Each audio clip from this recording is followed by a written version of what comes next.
कहते हैं कुछ खिलौने बस खिलौने नहीं होते, वो सुनते हैं, वो देखते हैं और इंतज़ार करते हैं अपने अगले घर का।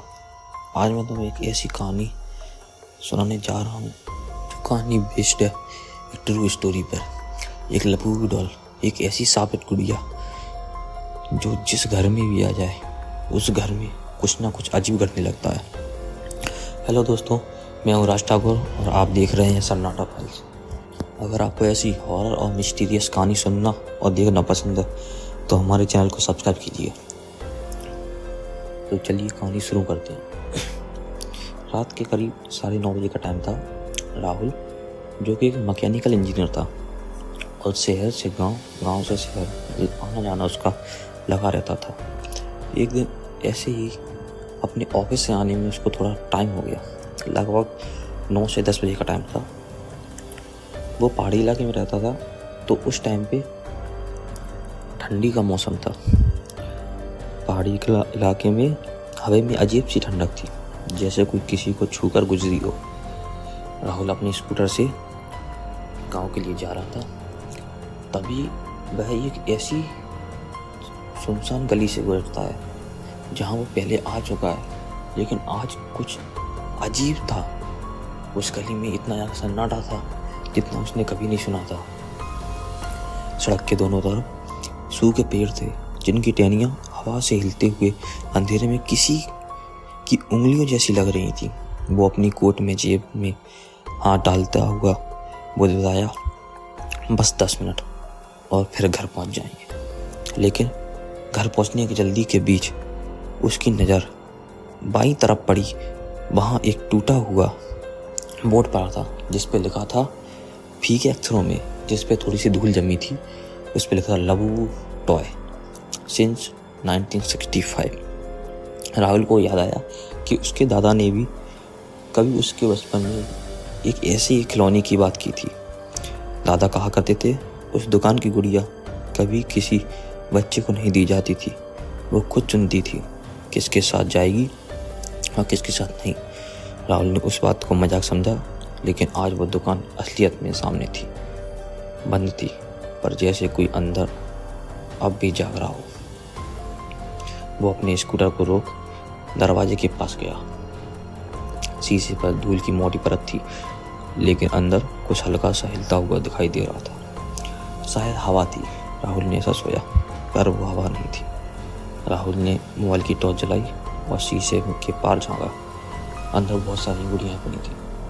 किसी का हाथ टूटा था, किसी का पैर टूटा तो किसी का सिर नहीं था। बीच में एक गुड़िया थी, बाकी सबसे अलग। वो एक पुरानी लकड़ी की कुर्सी पर बैठी थी, लाल कपड़े से लिपटी। उसके बाल सिल्क के जैसे मुलायम थे। उसकी आंखें जैसे मानो कि आप कोई देख रही हो। काली काली जुल्फें उसमें चमक थी जैसे किसी इंसान की। राहुल को लगा शायद ये किसी पुराने शोकेस की डमी है। उसने दरवाजे के हैंडल को घुमाया, बंद था। लेकिन उसी वक्त अंदर की गुड़िया का सिर धीरे धीरे दाईं तरफ घूम गया। राहुल के पैरों से जमीन खिसक गई।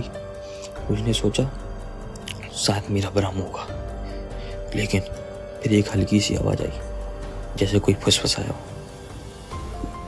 राहुल, वो पीछे हटा। दिल जोर जोर से धड़कने लगा। उसने पीछे मुड़कर देखा, सड़क खाली थी। हवा में बस सूखे पत्तों की सरसराहट थी। उसने टॉर्च बंद की, गहरी सांस ली और खुद से कहा, कोई प्रैंक होगा। वो वापस स्कूटर की तरफ बढ़ा, लेकिन स्कूटर के पीछे कुछ पड़ा था। एक पुरानी लकड़ी का बॉक्स पर वही शब्द लिखे थे, लबूबू, एक खिलौना। राहुल ने उसे उठाया, धूल झाड़ी और देखा ताले में दरार थी, जैसे किसी ने हाल में ही तोड़ा हो। उसने धीरे से बॉक्स खोला। अंदर वही गुड़िया थी, वही लाल कपड़े वाली, वही आंखें, पर अब वो मुस्कुरा रही थी। राहुल ने झट से बॉक्स बंद किया, पर उसके हाथ कांप रहे थे। उसने चारों ओर देखा, कोई नहीं था। कुछ सोचकर उसने वो बॉक्स अपनी स्कूटर की सीट के नीचे रख लिया। कल पुलिस को दे दूंगा, उसने मन ही मन में सोचा। शायद किसी एंटीक का मामला होगा। रात गहती गुजर रही थी। रास्ता सुनसान, बस इंजन की आवाज़ और ठंडी हवा। पर कुछ देर बाद उसे लगा जैसे पीछे से किसी ने हाय कहा हो। उसने शीशे में देखा, सीट के पीछे लाल कपड़ा की झलक दिखी और फिर वही फुसफुसाहट, मुझे घर ले चलो। राहुल ने घबरा कर स्कूटर तेज कर दिया, लेकिन स्कूटर जितना तेज होता जा रहा था उसकी आवाज़ उतनी ही बढ़ती जा रही थी। उसके कानों में अब वो आवाज़ गूंज रही थी, लबूबू लबूबू। और जब वो अपने घर के बाहर पहुंचा तो एक पल के लिए उसे लगा कि सब खत्म हो गया। उसने स्कूटर रोका, बॉक्स को बाहर निकाला और देखा बॉक्स खाली था। पर दरवाजे के बाहर, उसके घर के दरवाजे के पास लाल कपड़े का एक टुकड़ा था।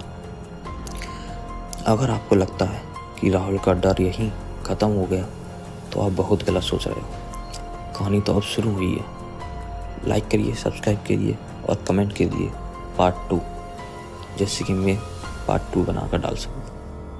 अगर आपको ऐसी कहानी सुनना पसंद है तो हमारे चैनल को सब्सक्राइब भी कीजिए।